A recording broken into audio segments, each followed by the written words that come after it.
97 Eyewitness News Saturday morning starts right now. We do have some breaking news now at 9. Hurricane Harvey unleashing destruction this morning in Texas. The storm making landfall overnight as a Category 4, striking with winds up to 130 miles per hour. And this morning, we're seeing widespread damage. That powerful storm is weakening, but still dangerous. Right now, Harvey is listed as a Category 1 hurricane. The flooding impact expected to last for several days as well. And that's right, Hurricane Harvey is the strongest storm to hit the U.S. in more than a decade. In fact, we have live team coverage. Let's go right to Houston right now. ABC's Natasha Barrett has more.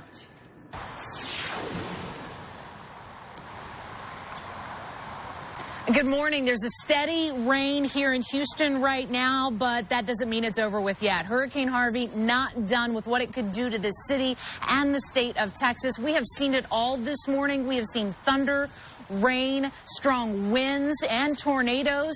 Now emergency officials say even though it's becoming daylight, the sun is up, you can see what's going on, and people, might be eager to get outside, to stay inside, because Harvey's not done yet.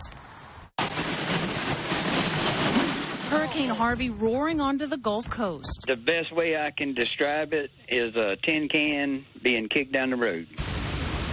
The strongest in the U.S. in more than a decade. This is not anything that's going to be a quick one and done. We're not measuring in inches of rain. We're measuring in feet of rain. Residents of Texas, Mississippi, and Louisiana getting hit the hardest. Rockport, Texas, right in its path. Trees tossed onto roads, buildings destroyed. Emergency crews facing difficulties responding to the damage. I fear we're gonna really see some severe damage. We haven't been able to get out and see what we got going, but it's not looking good. The mayor there urging those who stayed behind to write their name and social security number on their arms with a Sharpie. Residents of Corpus Christi under a voluntary evacuation order. Winds so powerful, they blew off this highway sign. It's a constant howl out there. You hear the wind, you don't really hear the rain, even though the rain's going on. But, the wind's definitely going. You can hear the boards on the house shaking. Look at the panels. Winds so fierce, they rattled the ceiling tiles at our affiliate KI. In Taft, Texas, a tree branch fell through this woman's home. The governor activating up to 1,700 members of the National Guard and pleading with residents who didn't evacuate to have a plan. They need to be prepared to be without power and maybe have inadequate access to food and supplies for a couple of days. Early this morning, a possible tornado touched down just southwest of Houston and the suburb of Missouri City. A roof of a family's home collapsed. Haven't heard of any injuries there yet. And at last check, before we went on, I checked the numbers of people without power in this area. That number is nearing 300,000 homes now without power. Main concern still to come, with all the rain still to come, is possible flooding. No longer is it possible, it's going to happen, meteorologists say here locally. For now, reporting live from Houston, Natasha Barrett, ABC News. Back to you. Natasha, thanks so much. President Trump facing his first major natural disaster since taking office. Just a few hours ago, he tweeted that he is closely monitoring Hurricane Harvey from Camp David and leaving nothing to chance. City, state, and federal governments are working great together. For a look at where Hurricane Harvey is right now, where it's going to, let's go and head on over to meteorologist Mark McGinnis. Mark? Oh, good morning, Stacey. Good morning, everybody. Hurricane Harvey right now is barely a hurricane. It is now down to 75 miles an hour with its winds. So it is a Category 1. Over the next hour or two, it will weaken to a tropical storm. But here's what's scary about it. It is slowing down. North-northwest winds of 6 miles an hour. It's been over Victoria now for several hours, and it looks like it will be over eastern Texas for several days. A look at the forecast path here as we go through the next 5 days. You can see that this little sphere does not move much. The center of the remnants of Harvey will only move 150 or so miles over the next 5 days. And that means significant flooding east of that path. 20 to 30 inches of rain will be common in the areas of yellow. That's from Houston south to Corpus Christi, Texas. Some locations could see isolated amounts as high as 35 inches of rain. That's almost a year's worth of rain in the next 3 to 4 days.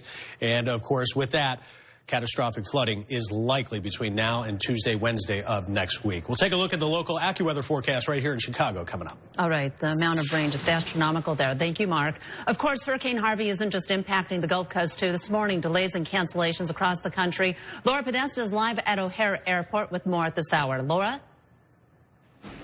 That's right, Stacey. We're keeping a close eye on the arrival and departures board here at O'Hare and seeing a growing number of delays and cancellations both going to and from Houston. Nationwide, we know that 209 flights were canceled yesterday. 244 have been canceled so far today, and 50 are expected to be canceled tomorrow. Just for reference, on a typical day, the U.S. sees 125 cancellations. Now, the Chicago Department of Aviation says they're ready to deploy their passenger assistance program, providing cots and other aid in case people are stranded by the storm during layovers here in Chicago. We know that Harvey could impact travel for days, if not weeks. The rain that'll continue to come down after the storm passes will cause massive flooding for parts of Texas.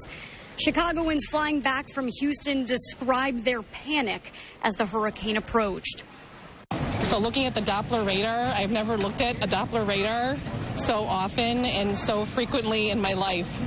The hurricane, it looked really scary because my sister was actually like pulling up, facts and everything. She was saying how it's going to be like 15 trillion. 15 trillion gallons of water. 15 trillion gallons of water. So that family told me they cut their vacation short to get out of Houston. Now, United, American, Delta, and several other carriers are waiving fees and penalties to make sure that passengers can get to where they're going and out of the hurricane's path. We're live from O'Hare. Laura Podesta, ABC 7 Eyewitness News. Laura, thank you so much. So people living in the path of Hurricane Harvey are turning to Facebook to let loved ones know that they are safe. The social media site activated its safety check feature overnight. Once clicked, the feature informs everyone on your news feed that you're okay. You can also search for friends in the affected areas to check on them. We're going to continue to track Hurricane Harvey in the days and the weeks after this disaster as well. Look for more live updates here on ABC 7 throughout the morning. Also, minute-to-minute coverage on our website, abc7chicago.com, and our free news app. Reaction is pouring in this morning after President Trump pardons controversial Arizona Sheriff Joe Arpaio. The 85-year-old sheriff was found guilty last month of disregarding a court order in a racial profiling case. President Trump tweeted out that Arpaio is a patriot who kept Arizona safe. Arpaio expressing his appreciation, saying he will always stand by the president. Illinois Democratic Senator Tammy Duckworth had this to say, quote, "A man who uses the tools of government to discriminate against innocent and deny civil rights does not deserve a presidential pardon." In the wake of Charlottesville, President Trump is continuing to send the wrong message and abandoning his responsibility to unite our divided country. New this morning, the former Chicago police lieutenant who was acquitted of shoving a gun down a suspect's throat has now filed another lawsuit. Glenn Evans claims that former colleagues at the Independent Police Review Authority held grudges and improperly targeted him in their investigations. The Sun-Times report he filed a lawsuit yesterday saying unwritten policies led to a bias. Evans filed a different lawsuit last month saying the police department's HR director racially discriminated against him. A suburban family hopes a $1,000 reward will help bring home a rescue dog that was stolen during a carjacking. So this is 2-year-old Chubbs right here, a male Pomeranian, and its owner's mother was just a few feet away when someone took her SUV near Cicero and Division with the family dog still inside, and now they are devastated. He was not treated good to begin with. From his previous owners, he's, really just become a family dog, and we love him. And my kids are devastated. He's been through a lot already. The dog's owner says it requires a special diet and medication because of health issues. She says the family is not even concerned about the vehicle right now. They just want their dog brought back safely. There's a mission to remember a fallen soldier by naming a suburban post office after him. Corporal Jeffrey Williams was killed in Iraq back in 2005. He was just 2 years out of Wheaton Warrenville South High School when he was killed. Last night at the school's first football game of the season, former classmates and teammates circulated a petition hoping thousands of signatures will encourage lawmakers to take up the cause.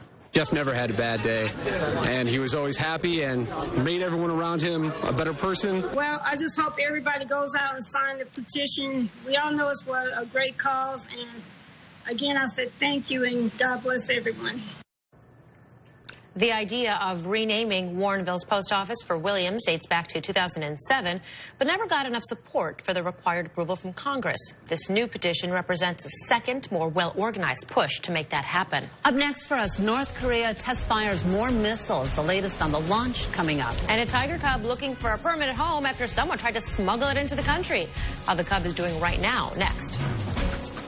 Too much.